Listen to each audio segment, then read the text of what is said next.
Got to start this episode off this way, Pilo, because it is the one and only Nitro's birthday. Hey, happy birthday. Oh, hold on. Here we Happy go.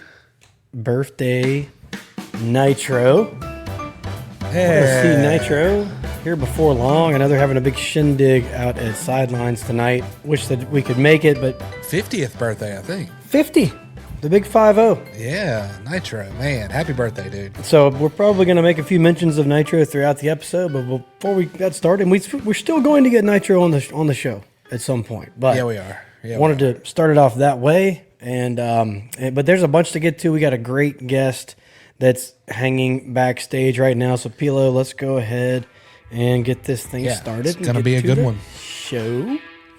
Buckle up. Welcome to the Top Talk.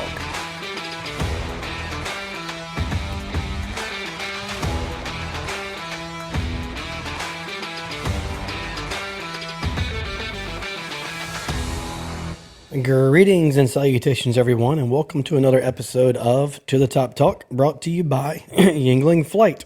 To the Top Talk is the original and longest-running Southern Miss podcast in the market. We're recording this episode on, Pilo? Tuesday, February 3rd. From beautiful Hattiesburg, Mississippi, here as always with your break from the High Resource 4 propaganda to talk a little Southern Miss athletics. I'm your host, Jason Bailey. Joining me now, the one and only Patrick Lowry. Hey, we have made it to one of the best episodes all year. Very, very highly anticipated episode. Hoping that my voice remains for the entire time. It's that weird time of year where it's, I don't know why, but my allergies are just in overdrive. I thought that only happened in the spring. It's like it gets cold out in Avon. I don't know. The wife's back there with God knows what. She's been feeling it the last couple of days. So anyway, we will make it through though. Tonight's episode is, of course, brought to you by Yingling Flight. Yingling Flight is a premium light beer brewed by DG Yingling and Son Incorporated, the oldest brewery in America. 95 calories, only 2.6 grams of carbs, 4.2% ABV per 12-ounce serving. Crisp, clean, refreshing taste, now available in 12-ounce slim cans and screw-top 16-ounce pints. Pick yourself up some Yingling Flight today. No doubt. What happened since the last time we recorded? Well, we had more baseball scrimmages, and one of them was even today, maybe? I don't know. Bunch of yesterday. The baseball banquet was this past Saturday night, and the guy that we have waiting backstage will be able to fill us in on how that went. Basketball got back in the win column for the ladies and the men. Track and field had a nice showing down in Mobile, several first place finishes there. And like we said, we learned that it's the one and only Nitro's birthday today. 50 years old. Why you mad? Partying this down at Sidelines tonight. It's going to be awesome. Yeah. And of course, we booked that awesome guest. Everybody knows who it is at this point. We teased it earlier. This every year, this episode I think gets more listens than we get with any other show. So, so long time Golden Eagle fan and supporter, the father of one of the all time greats in Southern Miss history. They played baseball here. Dugout club president, college baseball knower, right field roost frequenter. Welcome back again to the show, Mr. Rick Maddox. Hey. Hello, guys. How you doing? What's happening? Thanks for having me. Yeah, doing pretty good. Like I said, I got this voice situation going on, and just got back in off the baseball field where it was raining all night. That probably didn't help. But anyway, sometimes you got to play through it, right? There you go. That's how you go. So, Mr. Rick, how are you, and how's the fam doing? I'm good. Made it through another year, so I'm always very excited about that. Being on your show is one of my highlights, and I thank you for the invite. But everybody's good. Yeah, I'm out of the doghouse with my boss lady, and the boys and grandkids are good. So it's going to be a good season. I was going to ask, who's more excited about the season? Is it you, Miss Terry, Todd, Mark, grandkids? It's going to be me Todd. for sure. I was going to give the nod to Todd. The nod to Todd, I like it. Protect the family on that. It's me, yeah. And so people that, a lot of the same listeners are going to be listening again, but for people that don't know who you are, explain to the listeners how long you've been following USM and how have you kind of become uniquely tied to it? Well, Bump, it all goes back, years and years. Of course, I was a Southern Miss graduate. It was back in like the early 1800s. I was one of the first students to graduate. But then after that, my older son Todd was a Southern Miss graduate, and then my younger son Mark was a Southern Miss graduate and a USM baseball player, and then we just kind of became involved with a baseball program even before Mark was fortunate enough to play there. So I've been a baseball guy for a long, long time, and when he did sign and came over there, was Coach Palmer was there, and Coach Palmer, we all go back to Hattiesburg High, and Coach Palmer's dad, Punchy Palmer, was one of my 13 and 14-year-old baseball coaches. So Nice. it all started a long time ago. Very cool. For sure. You've definitely seen the program through multiple eras, different, not lots of different coaches, but the few coaches that we have had. What's the biggest change you've seen kind of over the years? Well, for those of you that remember Coach Palmer, he was what we would all call now an old school coach.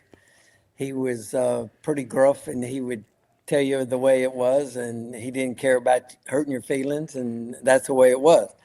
A lot of people would always say they loved playing for him, but they just weren't very comfortable being around him sometimes. So then we go to Coach Barry, who's just a great person, and a little bit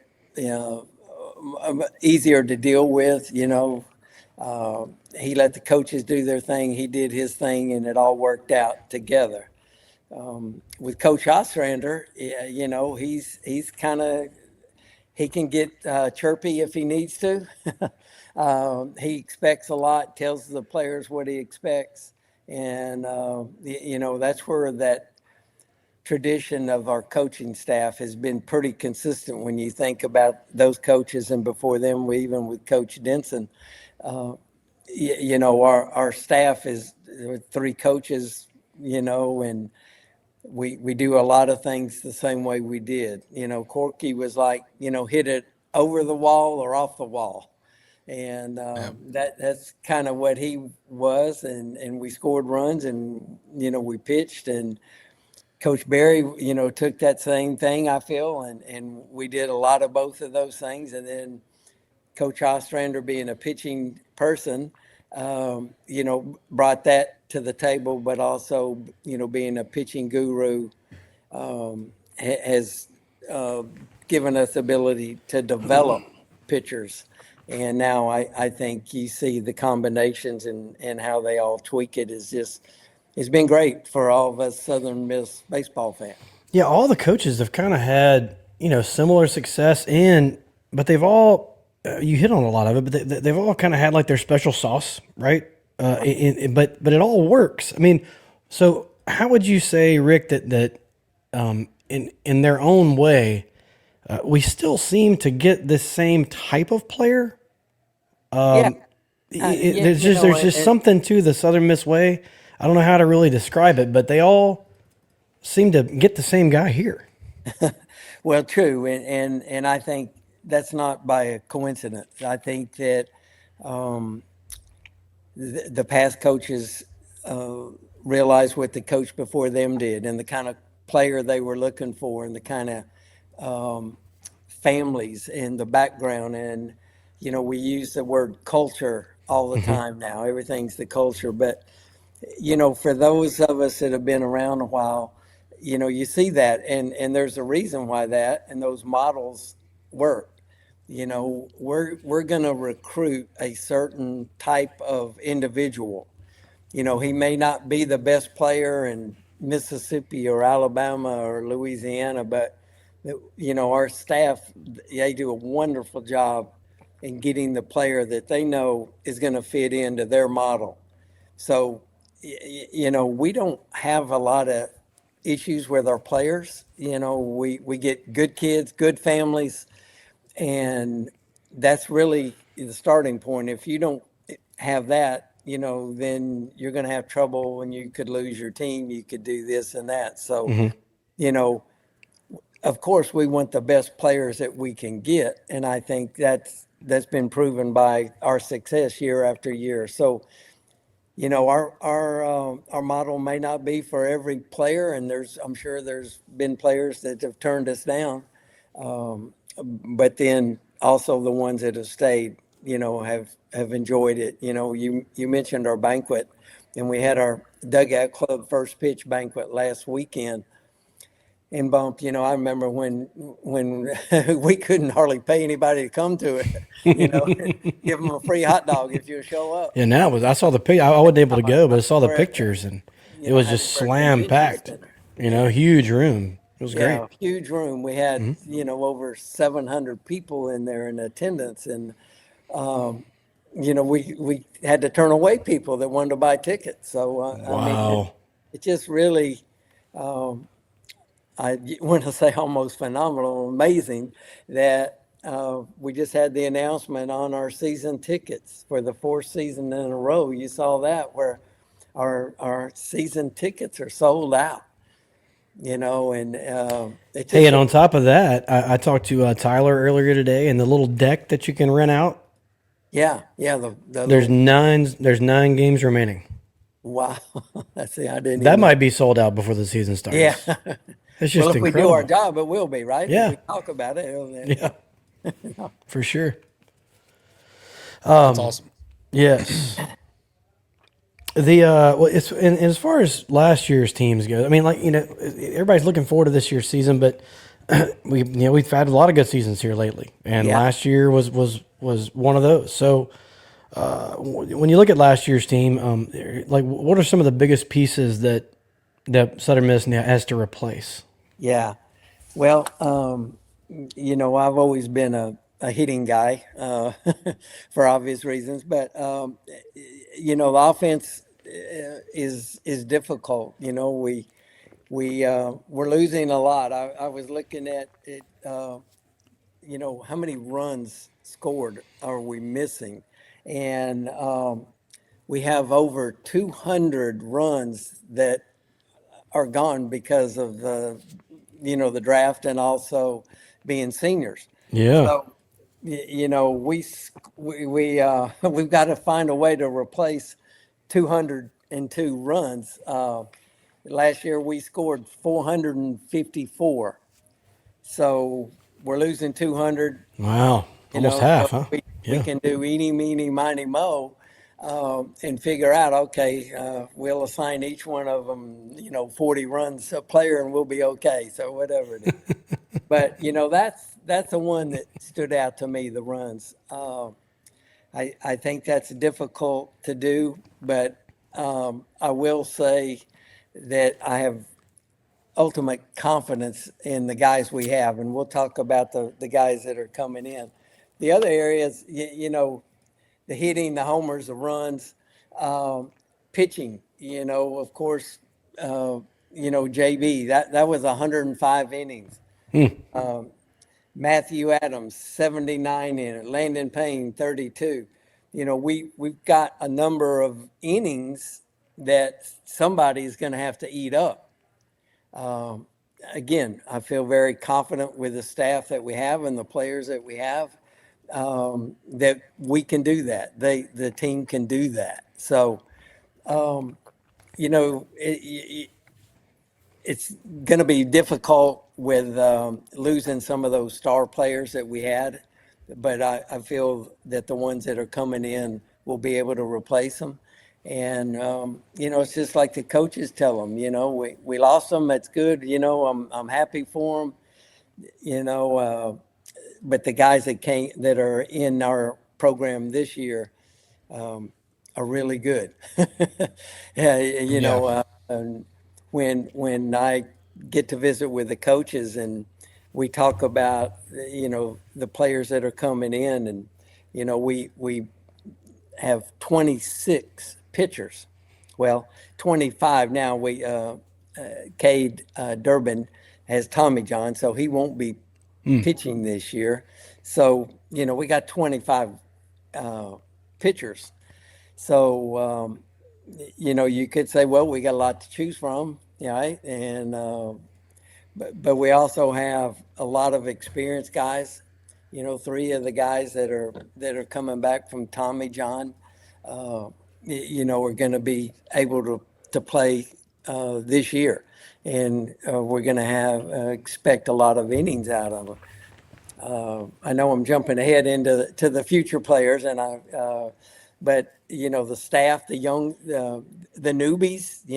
I know I tell your listeners and viewers that when a player comes in from high school, and now they're getting more involved in the summers, and they're getting here early, and they're doing their workouts and getting acquainted with everything. We call them a newbie. So in July and August, when we start seeing some of them, it's kind of like we've got 17 newbies.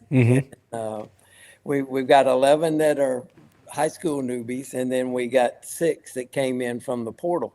So, that's 17 guys that have come into our program, and, we're certainly different sizes, shapes, big and small, tall, lean, short, heavy, strong, big, linebacker looking guy. We can check all the boxes. We've got all the above. So I think what our fans are going to be able to see is that we've got a mature and an older group of players this year.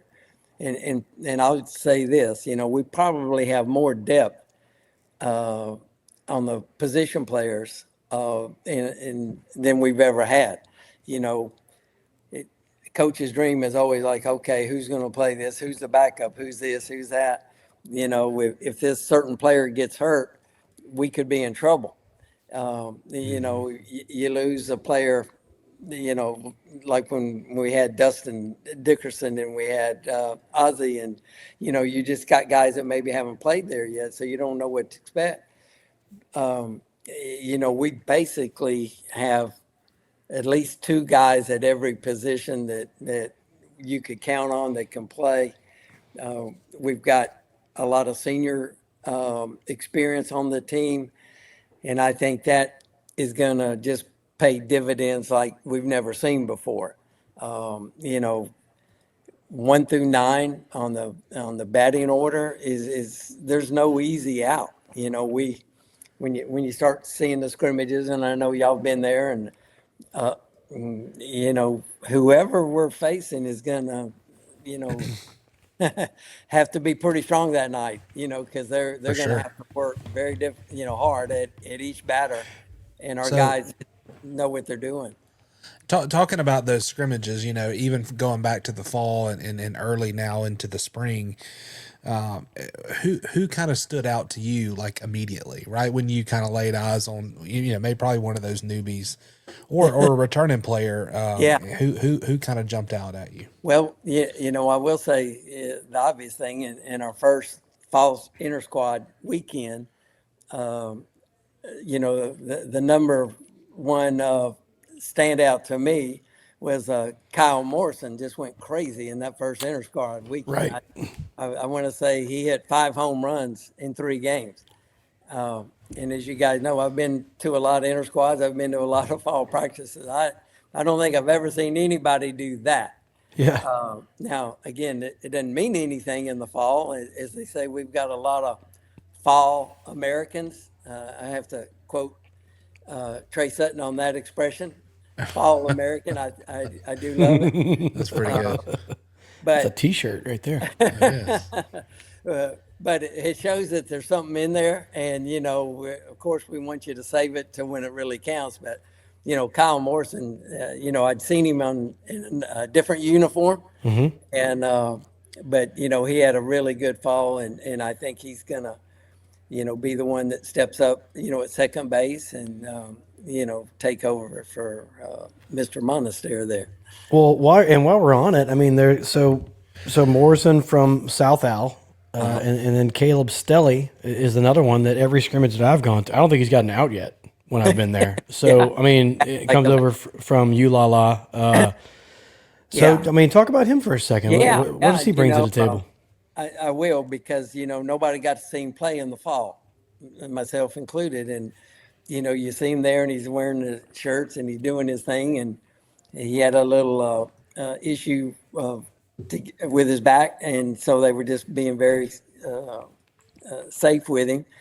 So, never even saw him play in the fall, but what I will say, Bump, is that in talking with our Louisiana crowd now, as I'm learning, they talk about being from the boot in Louisiana. So still kind of working on my Baton Rouge slang and this and that. But we have a number of players from that area that have played with Caleb since he was young, and each one of them said he can play. He's a center fielder. He can run. He bats 300. He can do whatever you need to do. So when he first started practicing in this spring, I've been very, very impressed. He like you say, that scrimmages, he's got to be batting close to 750, 800, whatever. Maybe he got out one time or something, but, it's certainly another piece. We lost Jake Cook, and, may end up being the best center fielder Southern Miss ever had. That just kind of came out of nowhere. We knew about Jake, and but he put it together and showed what he needed to do, and he was at the scrimmages this week, so he's back doing his workout. So yeah, so Caleb Stelly is his name, and I think the fans will really enjoy watching him. He's very close to the same size as Joey Urban. One of them's number one, one of them's number two. So and then you got Higdon's been playing over in right field, and he has been very solid over there. It's a little different for him, with the angles and stuff. That's big shoes to fill. Big shoes, yeah. And he's still getting used to that right field pitcher's mound out there in foul territory. Yeah.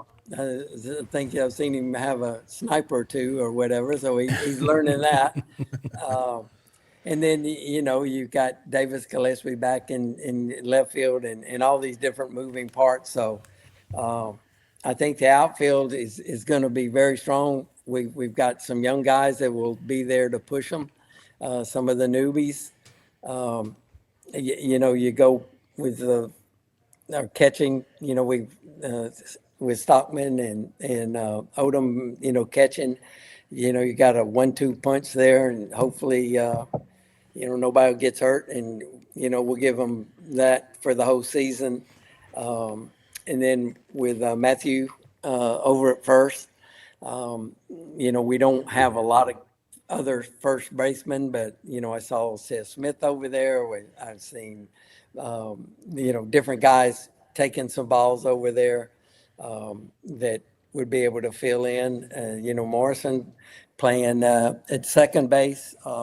We've got one of the newbies, Braden Moranto, backing him up. He's that smaller guy, and being partial to the small guys like I am, he's really impressed me with his fielding, but also his base running skills, his batting skills. He puts a bat on the ball. You could very well see him coming in and pinch running, pinch hitting, sacrifice bunt. So he's going to be a factor for us. Ty Long and Seth Smith at short. I don't know. You've been to some of the scrimmages. Ty Long has just turned into a football player. Looks like a linebacker coming out of there. Yeah, he's a monster.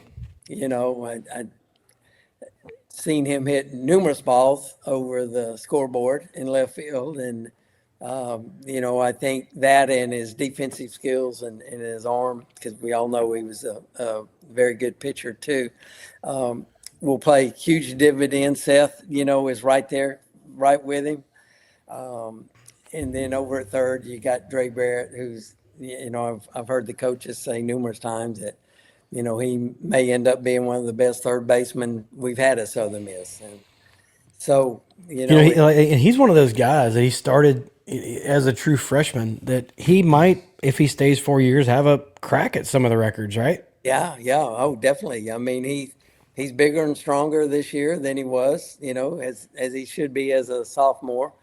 He's going to be in the middle of the batting order, because he should and can. And, I just think the sky's the limit for him if he can stay healthy and continue to grow and, be one of our key players for this year. Awesome. Hey, does anything about this team feel different from last year's team? It does, and that's a great question. I think the thing that I noticed, coming to quite a few of the practices and the scrimmages and spending time with the players and the coaches, they're a tight group. They're really tight. They care for each other. They love each other. They want the best for each other. But also they've got great leadership on that team. Not that we haven't. We always have great leadership. But you add the leadership and the experience. Again, I'm just gonna, not necessarily. But you've got guys that have played the game for a long time they understand what Southern Miss is, and they understand what our D1 program is, and everywhere on the diamond there's no question mark. And I feel that I don't want to get ahead of myself, and I'll be disappointed if we don't go undefeated. And, I just want to be the first one to say that. Heard it here first. And if the coaches would just listen to me, we'd be undefeated. So That's right. But I do think, and this is a special group of young men, and I think this could be, one of those years. And you've got to be lucky, you got to be good, you got to be healthy, and get breaks and all that. But I know each one out there is playing to get to Omaha. For sure. Amen. Going back to where we were just a few minutes ago, but talking about those position, the battles. Is there any position battles that have kind of caught your attention as far as people competing for that playing time? Well, I think originally it was shortstop. Nobody really knew. I mean, they weren't going to give it to Seth, or they weren't going to give it. So what they've done is just let them compete in the fall. And Ty came in there and just has been, day in, day out. Seth has played very well. Then maybe nursing a little hammy right now, so he's getting back where he can compete. So shortstop would be the one. In second base, if Kyle, tweaked something, second base is, he's won the job. I feel like that, he certainly will start. But if Braden comes in there and gets his shot, nothing's in concrete, and so the outfield is still musical chairs. I think it's getting a little bit more comfortable. Somebody's going to play center, somebody's going to be in left, somebody's going to be in right, and then you also got a DH. If I was to say out of that four, and there's Joey Urban and Stelly now have shown me that they're like professional hitters. They're going to go the other way. They're going to put the bat on the ball and get on base. And then we've got our big boppers in there that are going to do damage. And Love that. then all the way down to the order. And so I think, that's where the competition is now. On the pitching side, we've got 25 guys trying to get some innings.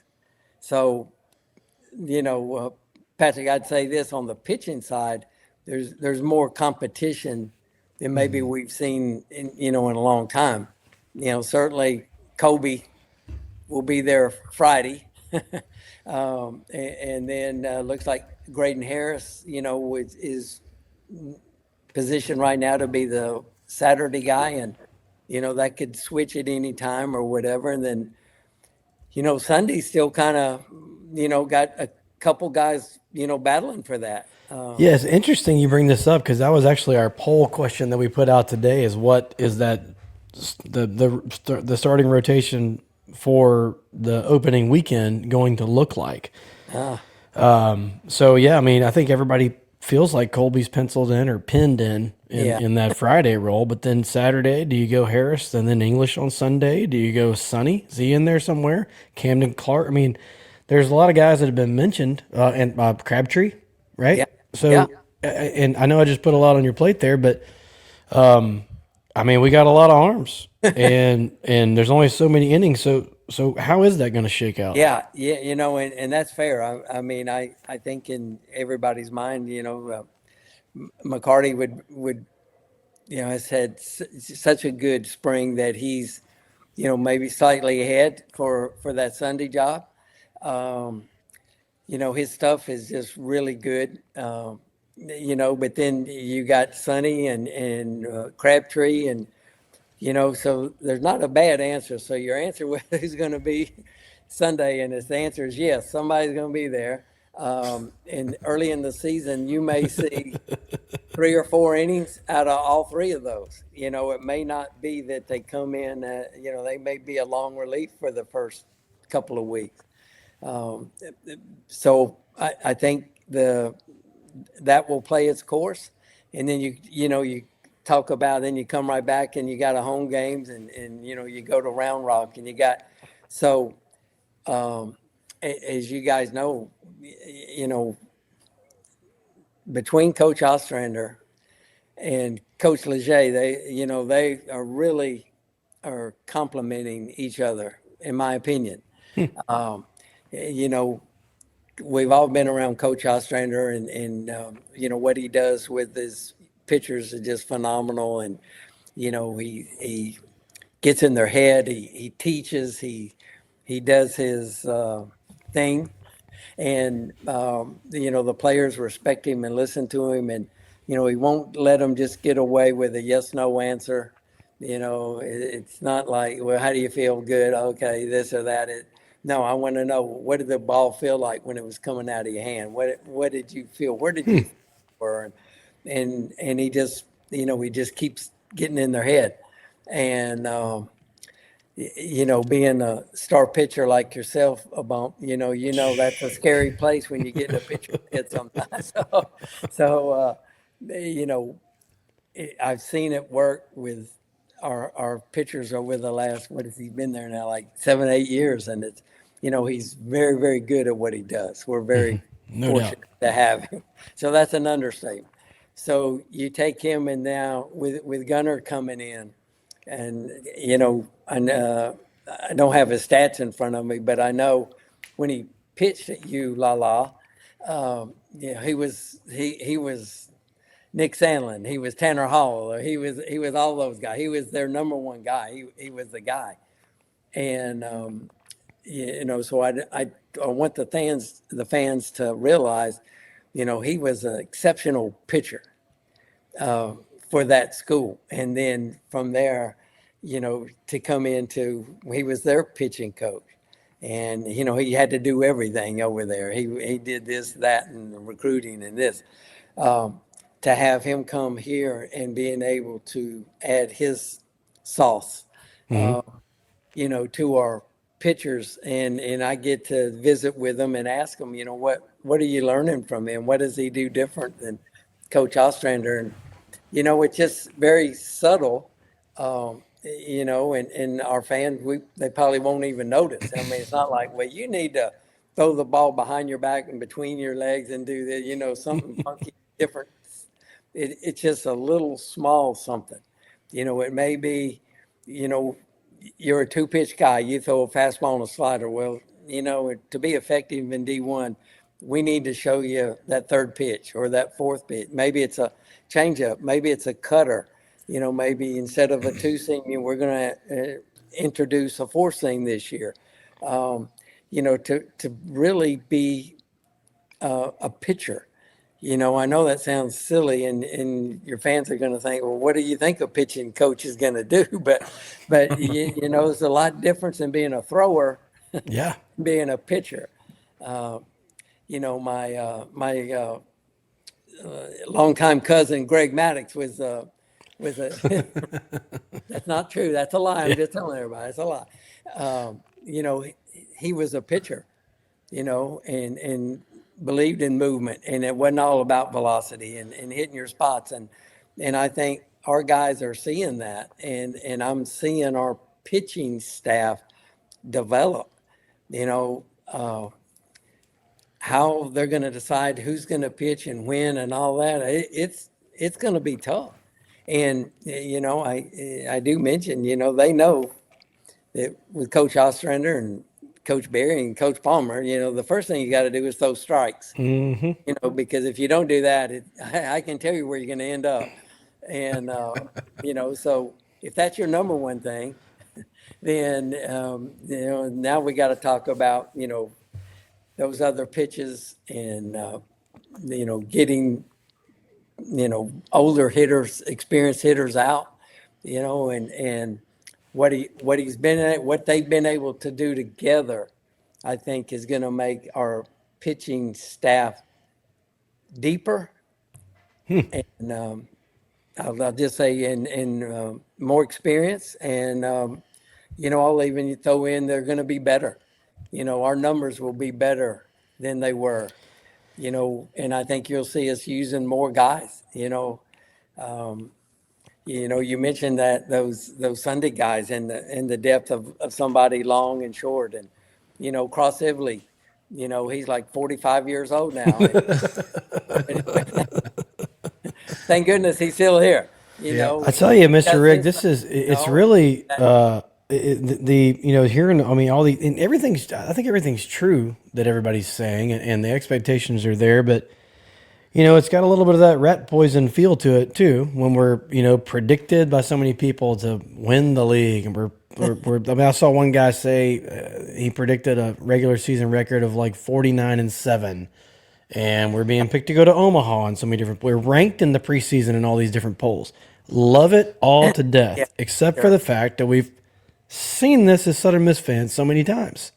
And I always feel like we do a lot better job when we've been slighted, when we're backed into a corner and we come out fighting, to kind of get that recognition that we all are mad when we don't get, but it also kind of fuels us. Does that make any sense? Sure. So everything you're saying, I want to believe it's so bad, but I would just warn people to pump the brakes just a little bit, and let's see how it goes to start with. But I agree with you. I mean, we're loaded everywhere.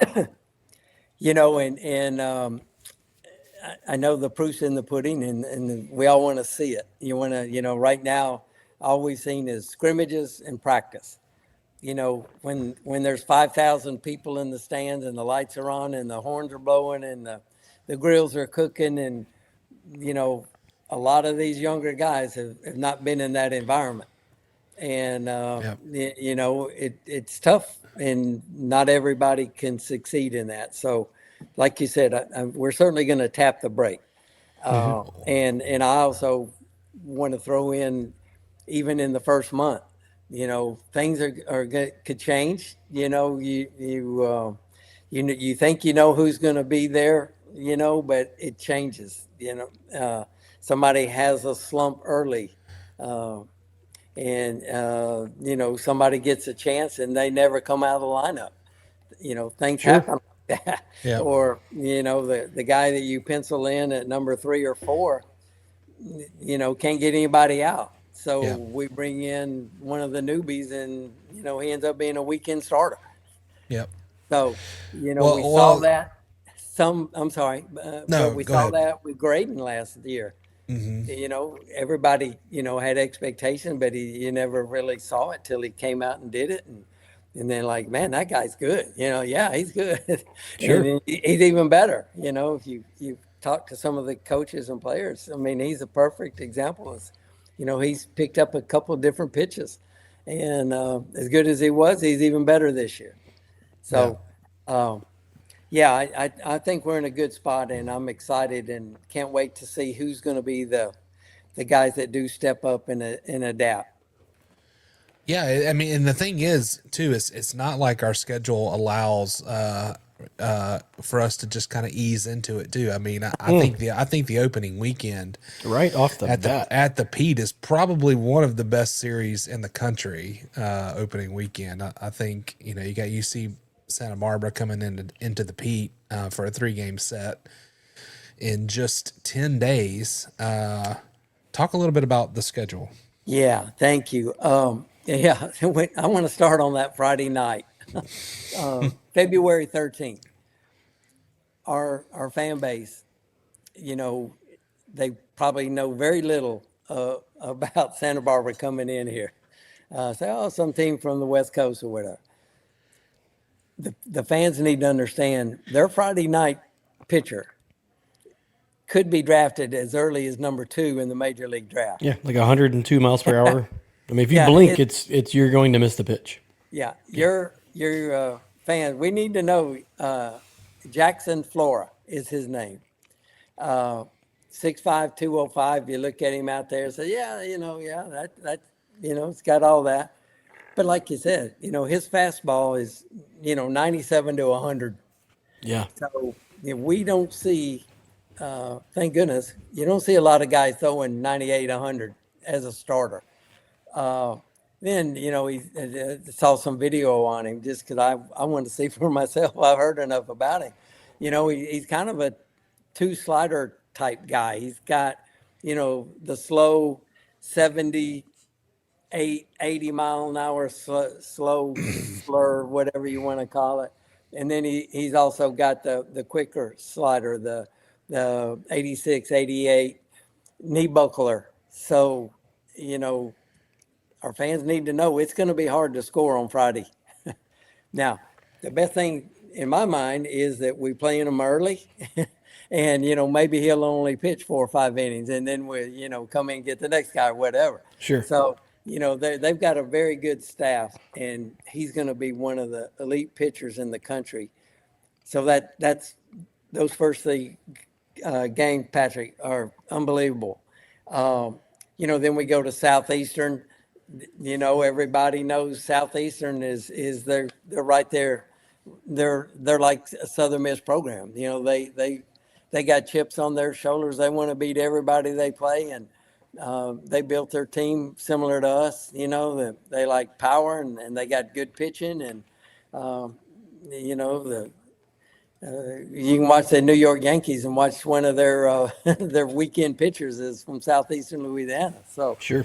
and then we go to Round Rock, and I got to commend our university and Coach Ostrander. Everybody doesn't get invited to these tournaments, the early tournaments in Texas. So we were invited to this Round Rock tournament, national exposure. I'm sure ESPN will be all over it. The communities in Texas and all around the country will get to see again Southern Miss. And that first game in Round Rock, we're playing Purdue. And then we play Oregon State, who will be, a contender every year, and then Baylor. So, those 3 games after the Santa Barbara, we come back home and have Alabama here. And, we're very familiar with them. And, it's going to be a dogfight. They left here with a bad taste in their mouth. And I'm sure they can't wait to get back here. And then Louisiana Tech coming right in for 3-game series. Goodness gracious. I mean, that's the first, month of the season? maybe. We're not even out of March yet. So then it's Wow. like Mississippi State, and then Nicholls, North Alabama, and then Ole Miss. I was looking at it that we have 17 games before the conference. 7 of them are going to be at Pete Taylor Park. And then, you throw in the different tournaments and go into Louisiana Tech. We'll know a lot about Southern Miss after those 17 games. You're right. Yep. So, I know the coaches have always scheduled a very tough schedule, and it proved to help us last year by doing that. Whether it's the recognition or RPI, or, everything is we play tough, and it's certainly not afraid to play anybody. And I think, this year's schedule could be one of the toughest we've ever had. I'll tell you what, while we're talking about schedules real quick, and I know we want to get to the Dugout Club after this, but what is the Sun Belt Conference doing? So Southern Miss didn't play Coastal Carolina until the very last game possible last year in the tournament, in the championship game of the tournament. And you would like to think that we would correct that and play this year. We don't play this year. Here's another tidbit. Coastal Carolina does not play Southern Miss or Troy Yeah, I saw this that. season. So, I mean, if you're the commissioner of the Sun Belt Conference, you would dream of scenarios where you can highlight things like that, I would think, right? So now, but you have to look at Coastal not having to play Southern Miss or Troy. You can almost accidentally have an awesome conference season, right? Yeah. Oh, yeah. Without any of that. So, I mean, how does that strike you? I wish somebody could explain it to me. I don't understand it. I'm not smart enough for that. But it seems like you would only want to do that if you were going to be a one-team bid, so you don't want your big boys playing each other and, oh, well, they're going to just cancel out each other. But that's not the case. It may be the case in certain other sports, but not in baseball. We know we're going to have 2, 3, 4, 5. We're going to have bids for postseason. So I don't know. I've never heard anybody explain it. I think, the fans, the country, would love for those 2 powerhouses to play and for them to not even play Troy this year somehow. I don't know if it's a east-west thing or daylight savings or the mountains or, the beach. I don't know what it is. I don't know either. All I hear don't is know. I that, just think that's just how it shakes out. And I'm like, man, if that's how it shakes out, then you should shake it again. Yeah, I think the Sun Belt needs to get rid of the East-West thing and just have, your top teams are the ones advancing in all the sports, and get rid of all this, and let's put the best teams against the best teams. And and I'm a with lot you of there. conferences are doing that. Yeah. I did want to get back because I did want to mention a couple of names from the roster and the newbies coming in, because these are some of the names that our fans don't even know their names yet. But we've got right-handed pitchers, left-handed pitchers, and some of the guys that we're going to have that are going to pitch. We talked about the experience that we have, but we've got freshman pitchers and that are going to pitch. So we might as well, get behind them and learn them. And when they go on break for Christmas, and, they basically, the coaches will tell them, you come back, you need to be ready to pitch, and, don't go around and eating pecan pies and all that all day. And you come back, and they still run a mile. They have to run a mile when they come back, and it's the worst day of their life. That's not real fun. But they come back and they know that you're throwing bullpens when you get back. You're competing with your bullpens and your inner squads for who's going to be playing. So if you get behind in January, you're not going to be able to catch up in February and March. So some of the left-handed guys that I wanted to mention, Bruce Littleton, our one redhead player on the whole team, and Bruce is so they'll see a little bit of the hair when they see him. But he's just coming in and just been battling for that job. He's 6'2", 225 pounds. He's coming in on the back end and just throwing gas. I mean, he's a 93, 94 slider guy, whatever, just coming right at you. So we definitely will be seeing Bruce from the left side. Cooper Waddle, then another smallish guy, but throws in the 90s, slider, changeup, gets guys out. They're gonna get you some innings. We've got on the right side we got Dylan Causey, one of our right-handed pitchers. K.L. Barr from Arkansas had just been a real pleasant surprise in that it's just a strike throwing machine. The KL is Kevin. Let's see, what's the KL stand for? Kevin Landry Farr. Kevin Landry Farr. KL. So it's like strike one, strike two, strike three. If you can hit it, hit it. Strike one, strike two, strike three. I think they were saying his sounds like an Oz guy. yeah, he's definitely an Oz guy, and you're definitely going to see him. And his stats in the fall were almost unbelievable. I think he maybe had one walk the whole fall. Wow. So he's throwing strikes, get yourself out or strike out, whatever the flavor. And a couple other of guys that have come in on the pitching staff. Camden Rogers is a big boy from Birmingham area. Another looks like a linebacker. I think the fans are going to be impressed with some of these guys. Our Tommy John guys, Logan Pratt. He's pitching now. He's back. He pitched the other weekend, and it's like, man, I forgot how big he is. He's just that big 6'4", 210, 220. In a game situation, he's probably going to be 94, 95. If he throws strikes, he's got that slider to back it up. Chase Adams is going to be coming back, from the left side. It's going to get guys out, just fastball, slider, change guy. And then, of course, Drake Meek. Throws it really hard. Yeah.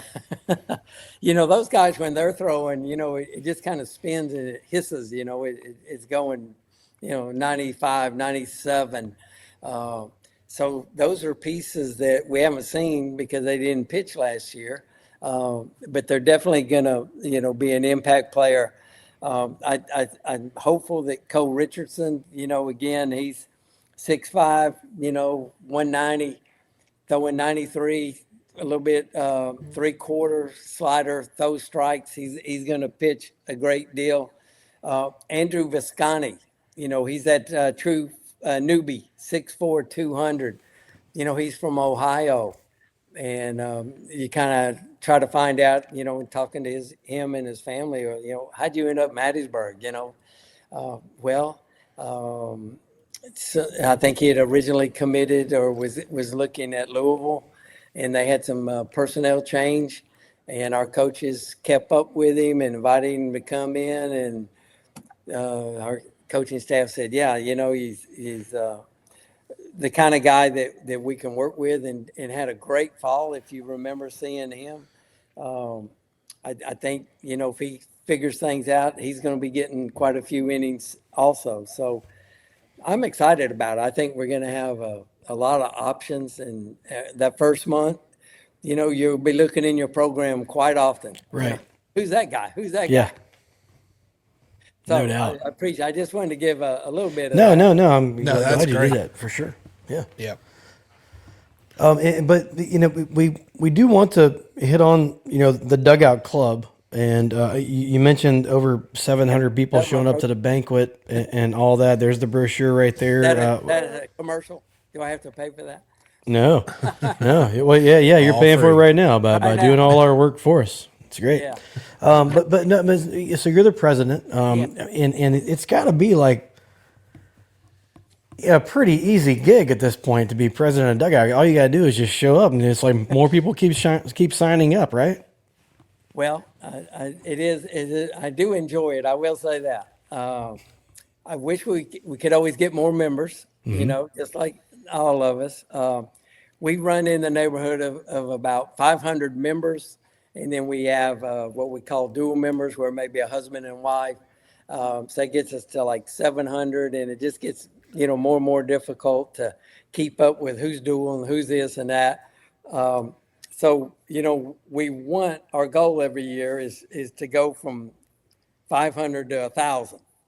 I still don't know, excuse me, why we have 5,000 people in the stadium and we don't have more than 700 members, So my goal this year, Coach Ostrander mentioned it at the Dugout Club banquet, is we want people to join the Dugout Club. I'm pimping our new hat this year, so when you do join, our membership is $125, and you get this hat. And on the back of it, you'll see it even says Dugout Club Right. somewhere. There we are, Dugout Club. Sharp. So, There you go. we're gonna know if you've got the Dugout Club hat on. We also have, or if you are a visor guy and you want a visor, we do the same thing. We do polos. We've got a polo at the next level. Then we go to the hat and the polo and the quarter zip. And then we do what we call a grand slam is all the merchandise. And you get to have a pre-game pass on the field. You get 4 guests and you're down on the field with the team watching them do BP, and you get to pick the game that you want to choose. So that little caveat may be of interest to some of your listeners. I would encourage them to join it as soon as possible, and you can always go by Carly in the baseball office, or our Dugout Club brochure is on the internet under Southern Miss Baseball. You can get on there and scroll in and just click Dugout Club and join that. And I would encourage our fans, your fan base, your fans, and our baseball fans. Take a moment. When you come in the big gate, if you're going into the stadium, you see the Dugout Club booth there. The Diamond Girls are there. You can sign up and get your merchandise while you're there. So then you can walk in the stadium and you can wear it. So, we're trying to double, let's go from, to 1,000. And if you're at the ball game and you see somebody in a hat that looks like this with Dugout Club, say thank you. All the money we get from the Dugout Club goes into the operations side of the baseball program. So for your listeners that don't know what the Dugout Club does, and I'll take another minute and just say, we're the ones that help do the meal monies when you're on the road, the lunches, the dinners, the travel. We do buses. Last year we had 2 times when we had buses and they're in the sleeper bus and the buses break down and we're in Atlanta and the interstate and the players are not able to sleep in a sleeper bus. So this year we've been able to raise the extra funds to cover a charter flight. So when we're flying, on these long trips, we'll be able to have a charter flight instead of a sleeper bus or even commercial flight that get you there at 6 a.m. or whatever. Sure. So the Dugout Club does that. We do special projects. We get involved with certain cameras that the coaches would ask for. We had pitching cameras that slow it down, show the spin, show the rotation on things. We've got hitting cameras when we're playing other teams that will show our hitters, here's their Friday night guy, and this is how he throws his fastball and his sliders. And so that stuff is very, very important. This year, through our special projects, we needed a portable TrackMan so that they could carry when they're recruiting players and watching players, and even with our own teams, that does all the analytics and stuff. So the Dugout Club, it all goes to baseball. I appreciate the coaches and the staff allowing me to stay involved with it. I love it. And I encourage all the fans, these players and their families are very approachable. We'd love for you to go, we do Sundays on home games where the players are signing autographs and taking pictures with our kids or grandkids or whatever. And we encourage our fans to get down on the field, get to, go talk to Russo. You may be there 30 minutes, but go talk to him. He's going to talk to you, I promise. Get to know these families, and we talk about that at the banquet about, the culture of our baseball program. It starts when they get here, but then, our culture takes over and the players see what Southern Miss baseball is about. Their parents see what Southern Miss baseball and the culture is about. They come out, they walk around the roost. They want to meet everybody. A lot of them have been at other schools, and they just talk about how what we have here is different. We take it for granted because we've had it for a while, but it is something special, and we've seen the fruits of that.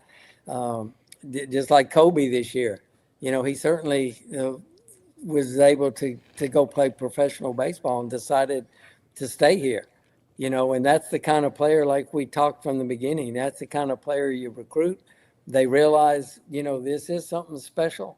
And, we encourage our fan base to get involved with the program. This is something that you can get hands-on, and meet the players and the coaches and the staff and be a part of it. So join the Dugout Club. We appreciate you and look forward to seeing you at Pete Taylor Park. Absolutely, yeah, Absolutely. And I think I can speak for Patrick where we encourage everybody to go sign up for the Dugout Club as well. I mean, it goes right to baseball. If there's anything we can hang our hat on these days as a Southern Miss fan, it's baseball. I like all the sports, but we are riding this wave of just high class, just top of the line baseball. And it's a lot to do with like the Dugout Club. It's a high class, top of the line program that you've got going on, and buying cool stuff like the TrackMan and charter flights. I mean, they deserve it. So get behind it. Take that 500 membership to 1,000. Let's do it. Do it, right? Well, thank Pilo, yeah, absolutely. Pilo, let's hit the music. Let's do some quick hitters. See if we can stump Mr. Rick, and get him on his merry way. All right, here we go. Okay. I'll start it off, Pilo. Yeah. Mr. Rick, Yes, sir. You've had a lot of them, but what's your favorite moment you've ever had at Pete Taylor Park? Ooh, mercy. It's tough. I would say, when we won the conference championship and when we beat Rice there at Pete Taylor Park with that quadruple relay, we threw it to Summerall, went to Purvis, came to left field, right field. They dropped it from the shuttle bus, whatever. And then, Chucky tagged the guy out at home. Yep. And then when those players came over the fence, and we all went down on the field and rode the rally bike down there and all that. Yeah. That's probably still my favorite moment. It's tough to beat. Yeah, that's a good one. One former player you could stick back in the lineup for this season. Who would it be? Ooh. I guess I better say my son Mark. I think you got to go Mark in that I can situation. eat Mark, have dinner tonight. Opening weekend this year, fans will be excited to see who play the most? Ooh. Excited to see who. Say it one more time. Yeah, like what player will they be most excited to see play this year at opening weekend? Well, knowing the fans that we do, I think they're all going to be so excited to see Russo. Fan favorite. And then, you got to put Kobe in there. So we got 1A and 2A right there. Yeah. But then, to see some of the guys that they haven't seen, Tucker Stockman is a man. I mean, very well could be our last year to have Tucker. He's just checking all the boxes, and he's such a solid person. And, I think he's going to be excited seeing Ty Long and Seth, go 1 and 2 at shortstop. They're great people. And I think it's going to be a fun battle, and just For battling sure. for playing time. This year is a successful year if what? Well, if we go undefeated, then I'm going to be very happy. All right. Well, Coach Oz, Besides all you that- got to do is besides listen that- to Rick. Yeah. We get Coach Oz to listen to Rick, then we'll go undefeated. Yeah. Got it. And this is Now, kind I- of I'm different. gonna say, Yeah. I want us to win the conference championship outright. I don't want to hear about Coastal. And then I want to win our conference tournament, and I want to be in the postseason, and I want to host, and I want to take that trip to Omaha one more time. Man, Yep. I mean, if we can just lay out a better path, I don't know what it would be. That sounds like an awful lot of really hot days in the roost towards the end, and I'm here I'll for take it. it. Yeah, I'll take I'm it. here for it. What about this? What's the best ballpark food at the Pete? Ooh, well, we have a lot of cooks out there on the grill, so I got to be careful. I know Luke does a mean fajitas for opening weekend. Oh yeah. And, Coach Sutton, with his cheesesteaks are awesome. Todd hamburgers. Todd, keep it up. We look forward to that every year. But The fish fry. also- The fish and fry Philo, stuff to be. he's going to add his stuff in there. but our Louisiana fans have now like to pick 1 or 2 or 3 or 4 weekends where they're going to do their Louisiana jambalaya and red beans and rice. And, the menu is pretty tough. When you're cooking out there, Patrick knows, that you got to bring your A game. That's right. You do, for sure. Rally bike or rally paddle? Well, I'm a rally bike guy. I saw it birth out there, and I still appreciate the rally bike and what all that you and John have done with that. Is just, we still get comments from the parents and want to hear the story. So I'm a rally bike. Who is the fathead going to be? Well, we're all, excited. That's what opening weekend is all about, and I can't wait to see myself. That's right. Have John One Smith. word. Yeah. One word to describe the Pete. I would use a cliche and say awesome, magical. Yeah. That's a good one. It's because it is different, and just until somebody has been there and experienced it, then they'll know. But let's just go with magical today. Love it. A couple more and we'll get you out of here. Is this team playing in June this year? Yes. No, Love that. not even a hesitation. All right, last one, and we asked this. We've probably asked this. I know we've asked this to you before, but we're gonna do Probably it a few again. times. Yep. You can Yeah, only I- keep 3 I'm right. apps on your phone, and they have to be downloaded apps. What 3 apps are you keeping? 3 apps on my phone. Well, I've got our Major League Baseball app because I like to keep up with our guys. I do my to the top podcast that I try to there we make go. sure and always There we get go. that. And then the last one would probably be my music apps that I like to listen to. Right. There we Perfect. go. Got to have good music in the roost too. You got to have good music. You do. Absolutely. Oh, that was so much fun. Remember, everyone, you can follow Mr. Rick on X. It's at Maddox Rick. And also remember that you can go sign up for the Dugout Club. So he went through it pretty quick, but a single membership is $125. You get the hat or the visor. A double is $250. You get a hat and a visor. A triple's $500. You get all that other stuff plus a baseball polo. The home run level is $750. You get all the other stuff plus the Southern Miss baseball pullover. Then the Grand Slam is you get all of that stuff that I mentioned, and then the on-field passes for the game. So, and I'll say this, man, you've kept those prices, affordable. Yeah. Right? Because They are. It's a lot of the other programs. You'll get invited to these things at golf tournaments, and I look and I'm like, hello, I don't have $5,000. Okay, so but I'm glad that you've done that, and I think that we can take that 500 number up to 1,000. No problem this year. Yeah. So Yeah, we're pulling gonna for you. help push that over the top.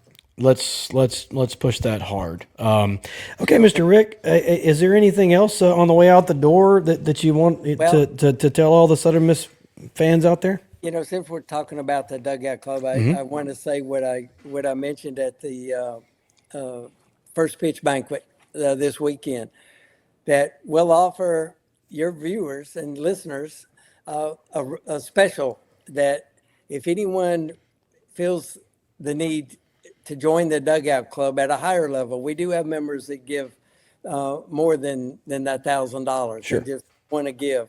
But any of the viewers, they can contact you or me or listen, and that if they'll commit to doing $2,000, that I will give them the Rick Maddox VIP tour of the facilities. Now that is a special where you go all the way from the hitting cages to the weight room to the players lounge to the coach's office and work our way all the way around to the roost. And so it's a once in a lifetime experience. Yeah. That we are offering for those that would like to do something special this year. That's great. A Rick Maddox signed baseball. There you go. Love it. Mr. Rick, thank you so much. We will see you in 10 days, right? If I don't see you before then. I'll be there for sure. Awesome. Well, my brother, Southern Miss. To the top. All right, Mr. Rick, you can Fantastic. shut her down. Thank you again. Appreciate it. Love Yep. you. Yes, sir. Love you. guys. All right, man. Let's pause for 30 seconds and take a break, and we'll be right back.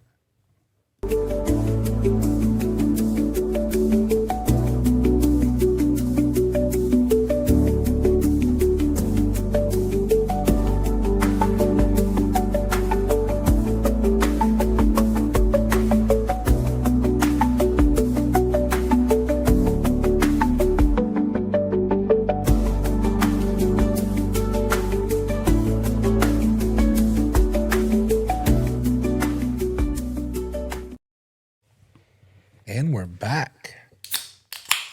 Ooh. Well, the kitchen isn't that far away.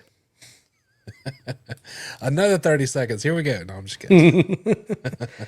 Well, that was good. That was ran, great. it ran long, but I mean, he's one of those guys that I could talk to for, hours. And I'm pretty sure he would keep going. He would just continue. We're like, all right, Mr. Rick, it's midnight. He would just keep going. Yeah, so before the thing started, I was like, hey, is there anything you don't want us to miss? He's like, well, you never asked me about the schedule. I'm like, all right, okay, we'll do that. Love it. Oh, my goodness. Well, we will fly through the rest of this, and we will hit the hot spots and get out of here because it's already been right there an hour 15 or so.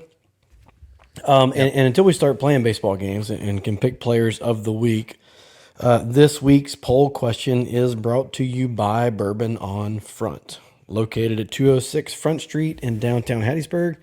They have steaks, seafood, cocktails, and the only rooftop patio in downtown. Open every day but Monday. Call 601-336-7097 for reservations, private events, and catering. Or you can just visit them on the web at bourbon-on-front.com. And Bourbon on Front, they've jumped on board, right? Yeah, absolutely. That's going to be great. And we have a lot of people that will ask, like, the Eagle Club, and they want to support places that support Southern Miss. Man, what Nelson is doing with Front Street and all his places, and especially Bourbon on Front, like, a lot of people don't know this, but man, he's getting in there on these recruiting weekends and fixing breakfast for these guys, and in Bourbon on Front for a lot of the recruits and their families. And man, he's working overtime trying to get the best of the best here for our football program and other weekends. And there's just a lot of stuff behind the scenes that outside of just the restaurant, man, he's like grinding, like he's getting after it. So, and he's also one of the guys. Like that. Yeah, he's also one of the guys that really advertises that Eagle Club discount. Yeah. Right?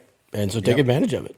And he does it at all of his locations. But so the poll this week, that what we put out, well, it's actually today. And you went to pull it up, Pilo, because I know it hadn't finished yet. But we can do that. We talked about it a little bit earlier, but the poll question is the starting rotation for opening weekend, Friday, Saturday, Sunday guy. The four choices that we put out are, so it's going to go Friday, Saturday, Sunday. Colby, Harris, English received 50% of the vote. Colby, Sonny, Harris received 4.5% of the vote. Colby, Harris, and Clark, 18.2% of the vote. Well, I'll tell you what, won't you update me on the percentages? Because I'm looking at percentages from earlier today. Yep. Let's see. I'm getting there. And the other, outside of those three, the other option that we gave was other. So if you think it's going to be something other than what we said. Yeah, so right now the clubhouse leader is Colby, Harris, and English at 52.2. And then we have Colby, Sonny, and Harris at 13.7. Colby, Harris, and Clark 11.8. And then that other is sitting at 22.4 in second place. So still 12 hours left on that poll. If you want to go vote on it, go do that. And if you pick that other, throw something in the comments there and let us know. Yeah, I think we should have put that. I thought it was kind of understood, to do it. And there has been a lot of love for Crabtree coming through on that. And look, I don't care, man. Let's get it. I think we have a lot of good ones to pick from. But sure. But I think we can pretty much. I'm certain that Colby's going to be the Friday, and I'm certain that Harris has earned one of the other two. So however you want to look at it. Anyway, basketball, Pilo. The men and the women are kind of making a comeback. The men sitting at 12-12, 6-6 in the league. Had a couple games this past week, won one and lost one. Lost to App State 70-63. It was a close game throughout. We were just 3 of 17 from 3-point range. App State was 8 of 17. That's not our game. It's not ever going to be our game. I'm not even sure we want to take 17 threes. But at the end of the day, we lost by 7, and they made 5 more 3-pointers. So that's the rest of the game. We kind of played pretty good, right? Tylee Weeks showed out 21-8. Izzy Hart 14-5. Benet 11-12 with a block. Izzy was the only player to hit a 3-pointer for USM. So he hit all 3 of our threes. And uncharacteristically, Brumfield just 3 of 8 from the free throw line. So that was no good. Then the game versus JMU, had to have this one. I mean, that was 5 in a row. We're staring at 6 in a row. And they would have all been league games. Ever since we touted them as leading the conference at 5-1, we lost every damn game. So we finally got off the schneid, won this game 73-65, and really had the lead the entire game. Led 29-21 at the half. 70 points seems to be the magic number for USM, has been pointed out by our good friend Marty Wyndham. We score 70, we win. We don't score 70, we lose. And so team stats. 28 of 34 from the line for USM. James Madison just 15 of 26. That's our key. We get to the line, we make our free throws, we out-rebound the other team. A la Larry Eustace teams. That's how this team, that's the formula to win. If you're ever going to look for a reason that we won or lost, it usually comes down to that. Yep. Individually, Tyleek Weeks again, he went off 29 and 6. Dylan Brumfield 10 points, 5 rebounds. Hart 8 and 5 with 3 steals.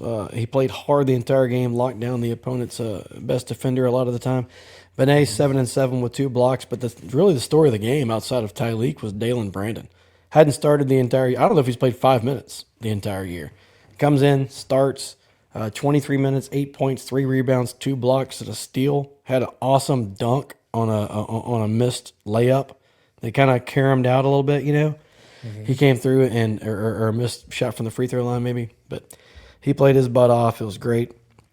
Up next for the guys at Marshall tomorrow, February the 4th at 6 p.m. Then we're back at Reed Green this weekend for that weird-ass MAC Sunbelt Conference Challenge. This is going to be versus Kent State at 2 p.m. on Saturday. Mm-hmm. It is Military Appreciation Day, so 4 free tickets when you show your ID at the box office. Update us on the standings pretty quickly here, Pilo. Troy sitting at the top, 8-3. South Alabama is 7-3. They've won 3 in a row. They've kind of surged up. App State 8-4. Marshall 6-4, and you have Coastal at 7-5. Both Georgia schools are at 6-5. Texas State, Southern Miss at 6-6, and then everybody else. So a log jam, really. I mean, outside really. of, you have Troy up there and South Alabama maybe.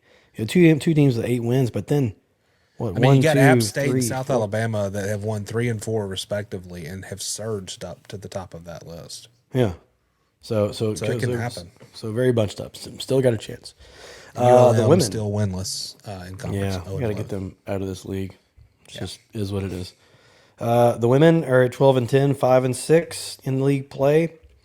They got back in the win column and are 9-3 at home so far this year. Could have won both of them last week, but also could have lost both. Ended up splitting and got the one win in overtime. Versus Georgia Southern, lost 70-67. Absolute heartbreaker. Slow start again.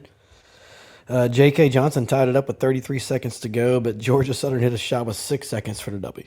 I mean, that's an exciting game, you know, and something that's got to be gut wrenching.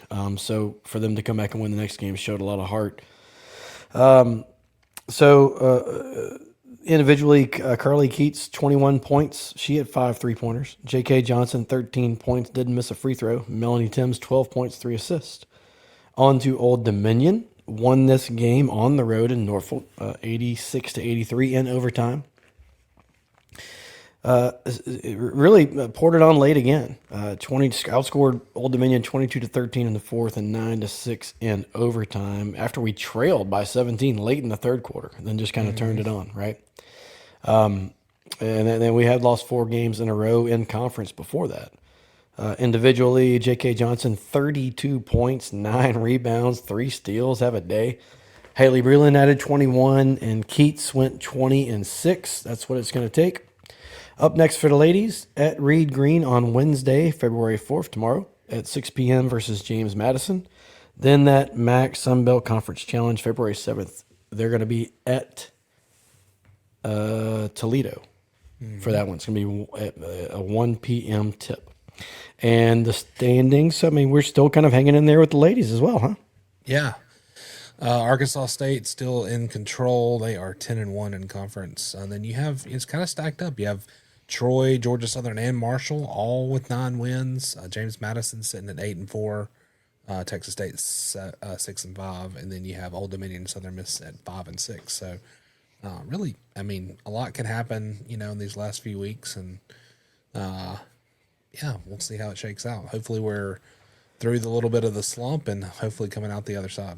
No doubt. We would like to thank our title sponsor once again and remind you that Yingling Flight is available in 12-ounce slim cans and 16-ounce screw tops at most retailers. Go ahead and buy yourself some Yingling Flight today. It's yummy. I like it. I'm having some right now. It's light. Tastes like beer. What else could you want, right? Go ahead and get used to it, too, because out in the roost, you're going to diss a lot. It's a whole lot of them. So just keep it coming. Cloverleaf Mall tweet of the week. This was great. Speaking of the roost, or near the roost. Roost adjacent, maybe? Yeah. So Cloverleaf Mall tweet of the week brought to you by Katie Bailey with Dunbar Real Estate. Any house, anywhere, anytime. Call today, 601-408-9980. The tweet of the week comes to us from Colby Allen's Giant Balls. And he says, first annual 16-ounce blessing.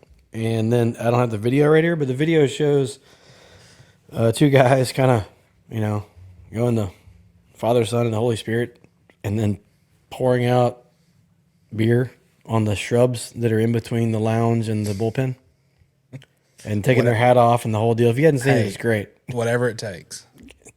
Just kind of blessing the fleet type of deal. So, it's great. If you don't follow Colby Allen's Giant Balls, you should. It's a good follow. And then I threw this after we talked about that one, Pilo. I threw another one in here because it's kind of honorable mention, but I thought it was just the funniest thing that I had seen. So. It's in response to a Cloverleaf Mall tweet, which was a video of construction, a construction fence going up around Reed Green Coliseum, and the tweet read from Cloverleaf Mall said, "We should see the Reed Green construction fence going up by the end of January. We're continuing to work through fine-tuning the details, but we'll see activity starting in January. Jeremy McLean on the Eagle Hour on 1/9/2026. And at USM Burner responded with this. It says, "Happy Greenhouse Groundhog Day. At Jeremy McLean USM saw his shadow 6 more months until construction begins at the greenhouse." And he's got a picture of Jeremy, but he replaced his head with a groundhog. And he's like at the podium. It was fantastic. And we love Jeremy, and we know that there's difficulties in getting that done, and the sequencing is important and all that. But this is just hilarious. Everybody's gonna laugh at it. So there's two guys you can follow. You can follow at USM Burner as well. Another fantastic follow. Yep. In other news, Pilo, the scrimmage times this week for baseball. There's another one Friday, February the 6th at 1 p.m. Saturday, February 7th at 1 p.m., right before the basketball game and right after the Mardi Gras parade. So there's tons going on that day. And Sunday, February the 8th at 1 p.m. It's free of charge. The concessions aren't open or anything. So if you want some stuff, you should probably take it. But it's fun. Well, it's and right one here thing at the end. one thing to note too is I know we talked about the schedule and Rick talked about that opening weekend and that Friday night game. That Friday night game is a Friday afternoon game, 4 p.m. first pitch. And so make sure you make arrangements to be there, which means the Roost will be open at 2 p.m. Mm-hmm. And so, it's not a Friday night. If you get there at 6, you'll miss a little bit. So make sure you are there early and loud, and hopefully it's not freezing. But the opening weekend, we always do that first 4 p.m. first pitch. Sure. Other tidbits, Matthew Russo is named the 15th best first baseman in the nation by D1 Baseball. Interesting. Tucker Stockman was named the 20th best catcher in the nation by D1 Baseball. And we said it earlier, but season tickets have been sold out for the 4th straight year before the season starts. And that deck is almost sold out. It's crazy. That's wild. I mean, just, whew. Tyler Cochran, give that man a raise. Yeah. Right? Let's build some more seats. Yeah. So in track and field, Southern Miss had a good showing in South Alabama this past week. 7 first-place finishes at the Jaguar Invitational. The women with 3 wins. Addison McLaurin came in first place in the 400-meter. Elena Simon finished first in the high jump. and Jordan Body came in first in the triple jump. Pilo, you want to update us on the men here? Yeah, thank you. The 400-meter first place winner, Valentino Rudolph. Shot put first place, Piers Cameron. My cousin and the one the triple jump, Isaiah Lowry. And weight throw, Connor Mosey. So congrats to those. I'm familiar with the weight throw. Yeah, I don't really Is that the keg that the guys used to throw over their head? And I thought it would be like the shot put, right? Isn't that what they? Oh, they already have shot put. I don't know. yeah? I don't know what that is. But can we get more? Can we get better names for these things? Like South Alabama Jaguar, like Fusackley's Flash or something. Like, let's come on with a better name, like that exemplifies your. I don't know what is it? The Moon Pie Madness Invitational. I mean, it's Mobile. That's what they're known for. So yeah, come on, people. Let's Jaguar Invitational. That's like the multi-purpose center. I'm like, good one. Sweet name. Like, can we focus group this before we name something? Like, come on. In football news, former Golden Eagle head football coach Todd Monken named the head coach for the Cleveland Browns. Lots of people are giving him grief, man. It's going to be tough to win in Cleveland because nobody can do it. But if he does it, it's going to make me feel so good. Yeah, I mean, he won here. Yeah. Right? Yeah. When everything was stacked against us, and he can turn us around. Everything, yes. I guess I'm a Browns fan now. Wow. I know. Shador, baby. Let's roll. Yeah. Southern Miss and UConn have agreed to a home-and-home football series for 2026 and 2029. UConn comes to Hattiesburg on the September 19th this season. And then Southern Miss goes to East Hartford on November 3rd, 2029. That's cool. That'd be a cool road trip. Feel like we've ever played those guys. Little East Hartford, Connecticut in November. I mean, let's go. I'm in. Yeah, wear your flip-flops.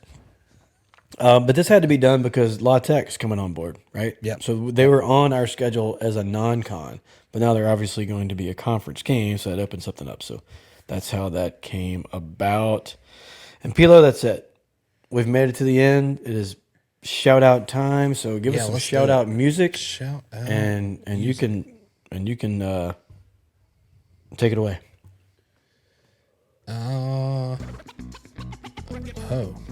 Okay. Love it. Yeah, so I actually have a lot this week. Shout out to Kyle Bass, owner of Art of Rue / Art of Russo. Got a new menu, got some new po' boys out there. One called the Mustard Buzzard. I mean, come on. Ooh. Lots of, it's like, I think that one is like grilled chicken, pepper jack cheese. Sounds awesome. So yeah, go check them out. I had lunch there today. It was fantastic. Saw our good friend Justin Hosey. He walked in and had a little lunch today there. Shout out to Justin. Also shout out to the Bull, Matthew Russo. Saw him at Chick-fil-A. It was funny because I was picking up some food. I think we were going to church on Wednesday. He was in the drive-thru and I had the bag and I was walking with Palmer. And I just happened to see a Nitro sticker on the back of a Jeep, and I was like, I know who that is.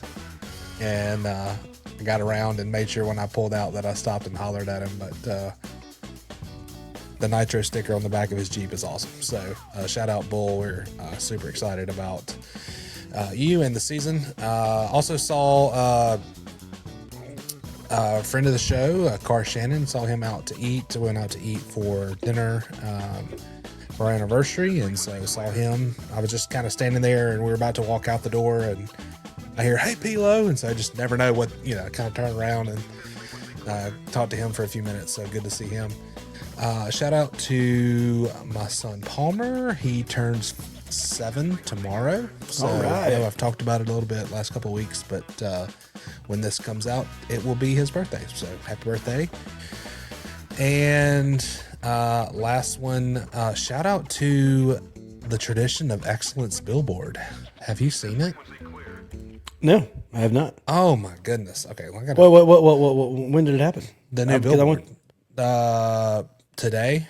Oh no, I haven't seen it. No. Oh my gosh, it's fantastic. Maybe one of the best. Let me break it down. What if I could share it? I don't know. This is video. We'll try it. So yeah, it's like, you know, the picture of kind of like the eagle, like really up close, the one that like turns its head. Yeah. It's like that. And then it has all of our numbers, the World Series, the Supers, all the numbers on the left side. And then the right side, it has the stacked USM logo and then Tradition of Excellence. It's legit. So it just went up today. And Well, if you like it graphic wise, then yeah, you know. it's fantastic. Yeah, as from a design standpoint, I know we had kind of done the same thing several years in a row with kind of the dog pile, which is great. But and Cloverleaf's already chimed in, of course, and he kind of animated the eagle to like open its mouth, and so he's already got like a really cool GIF. So go check that out. Cool. Excellent. Okay, I have a few shout outs myself. Shout out to Momo Montenegro. He hit me up the other day Yeah. to let me know they will be in town in early March for an entire baseball series. Does that happen anywhere else? No. His sons don't go here anymore. And he lives in a different damn country. I mean, you know, it just so happened that we were at DBAT when he sent me the text. And so I sent him a picture. I was like, hey, this is my current situation. And he said, love it. I just love that dude. Anyway, Yep. So they're going to be in town. That's going to be awesome. Shout out to Tyler Cochran. I mentioned him before, but just because I want to shout him out. He's just the best in the business. Golden Eagle ticket guru. And he's just good at what he does. Shout out to Shara White. It's her birthday today. Happy birthday, Shara. So she's a Golden Eagle through and through. And her husband is Slade White, who owns 4th Street Bar, right? So we go there all the time and see them. So they're in the Roost all the time down there at Mr. Jim's spot. So that's cool. Kevin and Amy Rogers are now grandparents. Hey, congrats. Baby girl, right? So, you know, we'll see you in about 15 years, Kevin. Cool. Yeah. Shout out to Nitro once again. Why you mad? It's his 50th birthday. Hate I couldn't make it over there to the thing, man, but I will have you some High Life ready to rock when you get out to the Roost. And we got to get him on the podcast as well. Yep. And last shout out to the Roost family. It's here, man. We've made it, you know. We're still doing some basketball too. But man, there's just nothing like being out there at the Roost. And I just can't wait to see all those people and try out this new fryer thing we got. Yeah. And just let it rip, man. It's here. I got my heater ready to rock. Little fire pit action early in the season. I'm excited about it. Yeah, for sure. Can't And that's wait. it. It was a long one, but it was a good one. This episode was brought to you by the premium light beer Yingling Flight, established in 2020 by the oldest brewery in America. Crisp, clean, refreshing taste, 95 calories, only 2.6 grams of carbs. Pick yourself up some Yingling Flight today. And that's it. Thanks for listening, whatever day you might have listened, whichever platform you chose to listen in on. Remember, you can follow me at Bumper J. Bailey and Patrick at P. Lowry. Follow us on all the social at To The Top Talk. And don't forget about the mailbag, tothetoptalk@gmail.com. And join the freaking Dugout Club. Go ahead and do it. Yeah. Hope you guys enjoyed it. Tell somebody to the top today. And as always, Southern Miss. To the top. Talk. Happy birthday, Nitro. Happy birthday, Nitro. Daddy credit card no good. For Alabama, USC, or Notre Dame, you have lots of things to offer, but Southern Mississippi put you all to shame. I was born here in Hattiesburg, never ventured far away. When it comes to playing football, here in Eagle Heaven is where I'm gonna stay. I could play for North Carolina, Ohio State, or LSU. You play a good game of football, but Southern Mississippi is a whole lot better than you.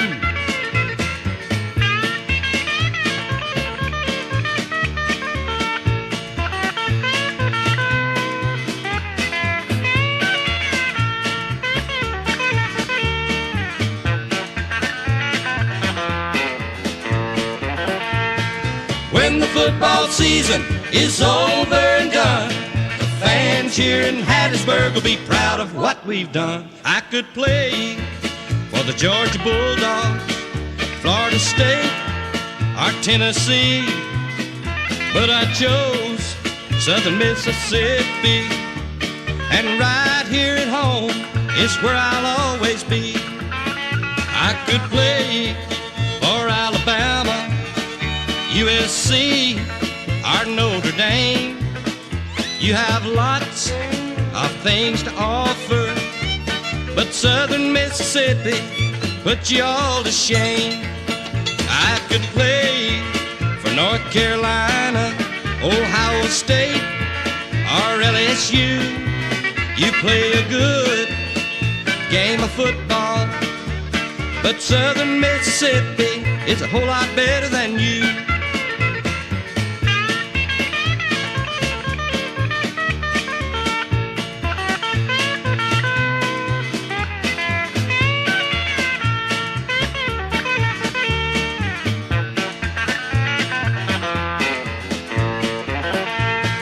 When the football season is over and done, all your teams with famous names will see we're number one.